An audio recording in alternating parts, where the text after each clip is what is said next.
Good afternoon, Packers fans. Happy Friday. Welcome to your Packers Daily Chat, coming to you live on the Cheesehead TV social channels. It's the weekend. The preseason is in the rearview mirror, and we have 15 days until the Packers kick off week one in Minnesota. Of course, before then, they have to construct their 53-man roster, the initial 53, if you will, which has to be done Tuesday by Tuesday at 4 p.m. Really looking forward to the next 48 hours. We'll hear from Matt LaFleur tomorrow, originally scheduled to speak this afternoon, but now we'll hear from him on Saturday as the Packers have a few more practices before they have to have everything ship-shape when it comes to the roster.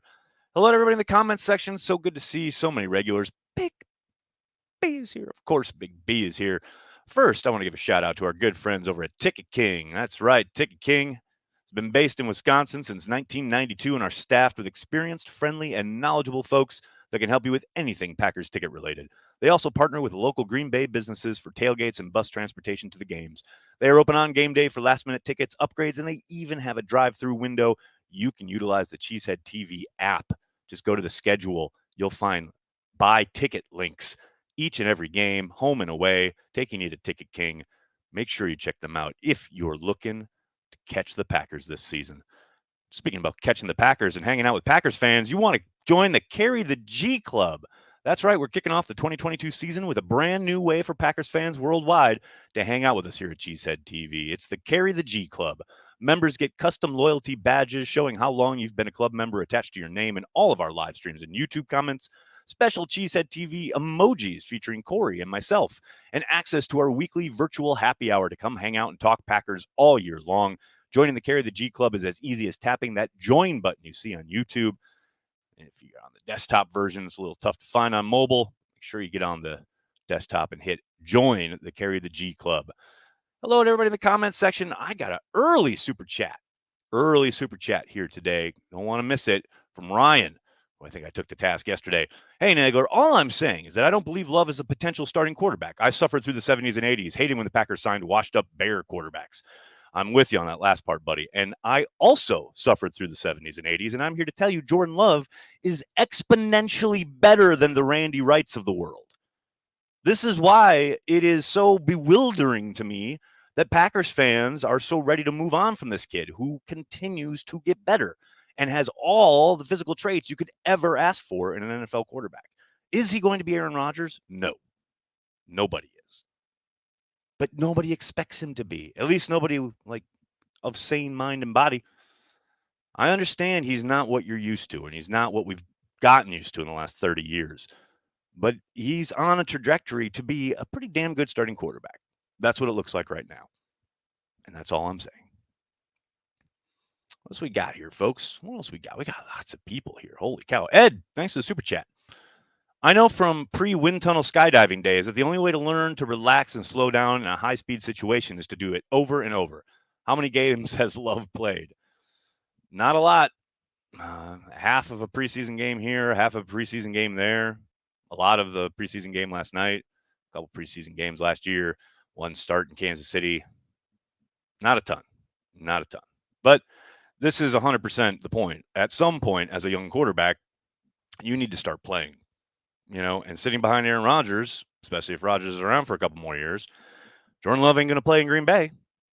So that's a question and a situation that obviously will be talked about this upcoming offseason. What I really enjoy about the preseason being over is that we can pretty much put to bed the Jordan Love talk until next year, provided everything goes okay. If we see Jordan Love at some point this year, it means that something has happened at 12, and don't love that prospect. So we will hopefully not have to entertain these thoughts and ideas until after the 2020 season is over.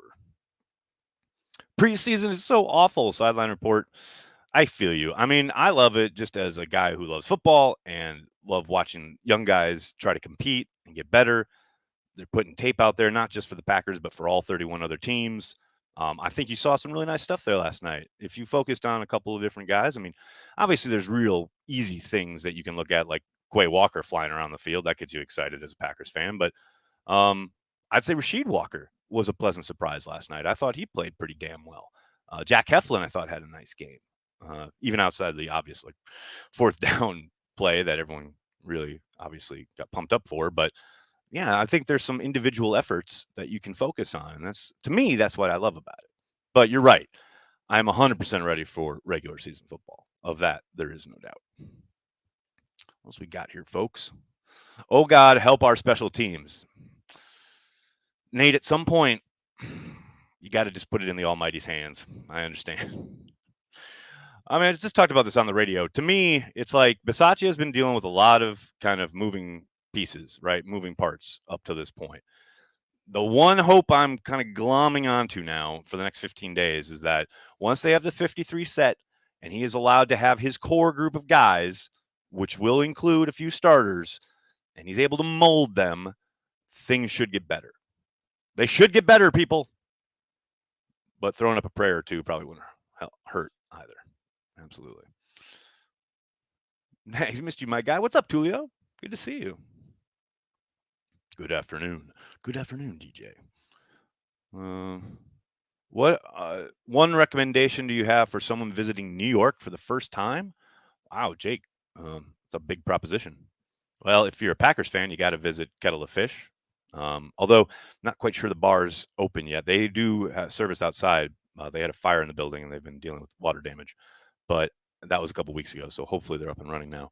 But you got to visit Kettle of Fish, and you got to go to the Met. The Met's my favorite place in the entire city. I go pretty much every other week when and if I can. It's absolute heaven. It really is. And I don't think you have to be a huge art nerd to appreciate it.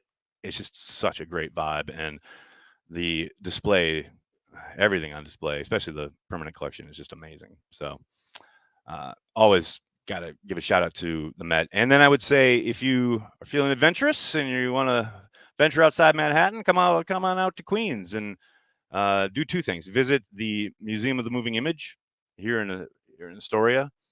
They've got just an incredible collection of old movie artifacts and costumes and props and things like that. There's a whole Jim Henson exhibit, which is absolutely incredible.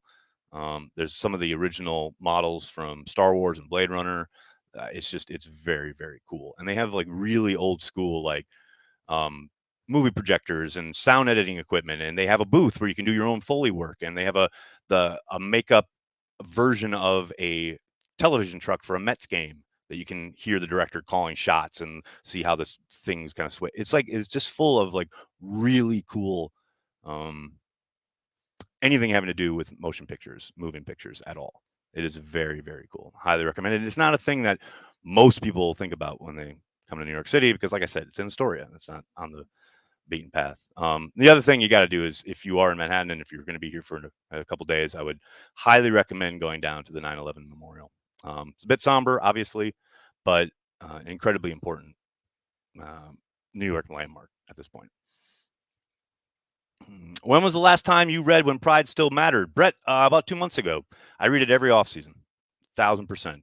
If for no other reason than the way David writes the passage when Lombardi gets the job in Green Bay and packs his family into the car and they're driving from New York to Green Bay, and the way he writes the description of the trip being very jovial and they're singing songs and there's tons of chatter and they're having a great time until, and this is true, they round the corner, right? They come around and they're Chicago and then they get past Chicago and all of a sudden they're in Wisconsin and things get quiet and no one's singing or laughing anymore. No one's chattering and everyone's just kind of looking around and looking at the landscape. And this is like, I think it's February or so, and it just gets stone quiet because it's cold and it looks like the lunar surface and there's nothing for miles.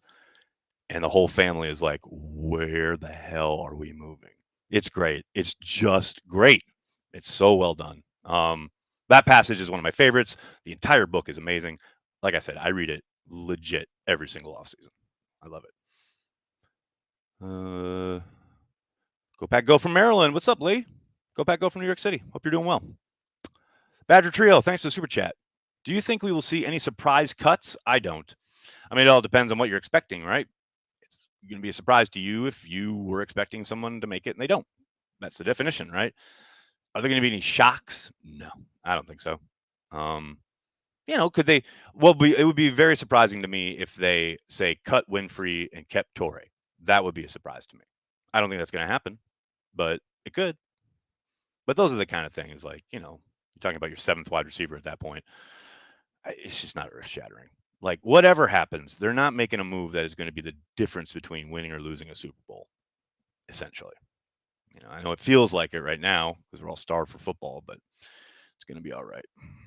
Scotty, Goodson make it? All cap, 3 question marks. Didn't help himself last night. I know he had that lovely touchdown run, but it was perfectly blocked. And yes, he did a nice job getting into the end zone. But you throw in that drop kick on the return and how shaky he looked in pass pro. Don't love his resume there. Putting that on tape for the last time out prior to the decision on the 53. I think there's a decent chance they put both of the running backs on the practice squad and just call one up each week for that first month while Kylan Hill's on PUP. I would suspect Hill's probably back after those 4 weeks. So, but I do think there's a better chance that they keep Taylor as the third running back over Goodson, and I think Goodson's got practice squad written all over him. Do we keep Danny Etling as a third string quarterback? Callum on the practice squad? Yes, I would. Now that would be shocking if they kept third quarterback on the 53. That would be very, very shocking. Favre and Rodgers have permanently warped some fans' expectations for Packers quarterbacks. Probably. And I can't say, it's not entirely unexpected. It's not entirely crazy. Like, yeah, we've gotten used to it. It is funny, though, because, like, a lot of people on Twitter and some of the social stuff they skew much younger, obviously. And find myself having to, like, kind of calm myself down sometimes when some kid who's only ever seen Favre and Rodgers starts talking about quarterback play. And I'm like, like, living, like, when Brett Hundley was the starter for a stretch, welcome to how the other half lives. And we lived that life for decades in Green Bay, so yeah, it's a bit of a different lens that some folks are looking through. No doubt about it. What is this? Tyler Davis still needs practice. Well, no doubt, Brandy, but yeah, that nice catch, end of the first half. Didn't really see much of him in the second half, but hopefully that's a springboard to something better for the kid down the road here. What else we got? We got Jeff with a super chat. What's up? Thanks for the super chat. I usually don't worry about the Packers because it's football, but I have to say I'm mildly concerned about special teams. Make me feel better, Nags. I talked about it at the top of the stream. I'm holding on to this one hope. The Rich Bisaccia, now that they have, they will have their 53-man roster set. He will have his guys, his core group, including veterans that he gets to work with and mold into his elite fighting unit. I just made that up. But they'll be his guys. And they're going to get out there and they're going to execute at a level we have not seen in Green Bay since Micah Hyde was returning punts for touchdowns. That's my story, and I'm sticking to it because it's all I got. As a Packers fan, what else can you do? Legit, the very first return last night, they couldn't block it. 2 returns later, they let a guy go screaming free the backside of a return, which is clearly meant to set up return left, but someone forgot to close the back door. These are simple things. So, yeah, my hope is a little bit of continuity personnel-wise, Rich having a consistent message with the same guys week after week. Hopefully gets them pointed in the right direction. Hopefully. Mike D, thanks for joining the Carry the G Club. Very much appreciated, and I love your handle. That's dope. Joe, thank you for joining the Carry the G Club. Welcome aboard. Thank you so much. Mark, thanks for the super chat. I think the Packers and Soder's song on offense this year will be "It Keeps Me Running." No, well played, Mark. Yeah, I think the natural kind of reaction, especially after the trade of Devontae Adams, is to think they're going to lean into the running game. I don't think that's ever truly going to happen with Aaron Rodgers under center, and I'm not saying that like it's a bad thing. I just think they've got the back-to-back MVP, 4-time all-time MVP. They're gonna throw it. They're gonna sling it, and they're gonna throw it to the running backs at times. But the running game should be better, should be a little bit more productive than we saw last year. But I just think it's always going to be pass first while Rodgers is under center. Oh, Josh, what a question. Were you in New York during 9/11? I most certainly was. It was a surreal fucking day, man. I lived on 82nd between 1st and 2nd, and I'll never, ever, ever, ever forget watching the television coverage of the second plane going in the tower and then running outside and looking down 2nd Avenue and seeing the dark smoke from downtown. That was a crazy day. It was a very, very crazy day. Too old for this. Thanks for the super chat. Any surprise keeps? Cough, cough, Ty Summers. Hey, man, I'm rooting for Ty. I'm rooting for Ty Summers. Don't think he's going to make it, though. But maybe. I think Toure would be a surprise keep, although maybe not a surprise for fans. But, yeah, no, not any huge kind of, what do you could call it, surprises, I wouldn't think. But we'll see. There's always one or two moves that you don't really see coming, seemingly, every year. Arsenal 3, thank you for the super sticker. Greatly appreciated, man. Really, really nice of you. Greatly appreciate the support. Jason, thank you for the super chat. The more I think about it, the more I get worried about that first game. I think that's natural, right? You know, first game jitters, you're on the road. They got a new team, new coaches, new schemes. Week 1 is always weird anyway. Look no further than last year. So, yeah, it's a divisional opponent. It's always tough. The Vikings always play the Packers tough. I get it, man. I get it. Packers still going to win, though. Ed, thanks for the super chat. When chanting and spinning a cat around my head for special teams, is it a clockwise circle or counterclockwise? Ed, that's counterclockwise. And make sure it's a live cat, not a dead one. Casey, thanks for the super chat. Will you play me in Madden 23? If you're a Patreon member, Patreon members get to challenge me to Madden anytime they want. If you're a Patreon member, just hit me up, message on Patreon. Smallsish, thanks for the super chat. Nags, you think 12 has a chance to three-peat, or is the voter fatigue going to get to everyone?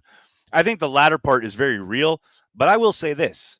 If Aaron Rodgers balls out and they're scoring 30 a game, and he's doing it without Davante Adams after winning 2 MVPs with Davante, and then he goes out and they're efficient and score a bunch of points, doesn't it say, well, then he should definitely get the MVP again?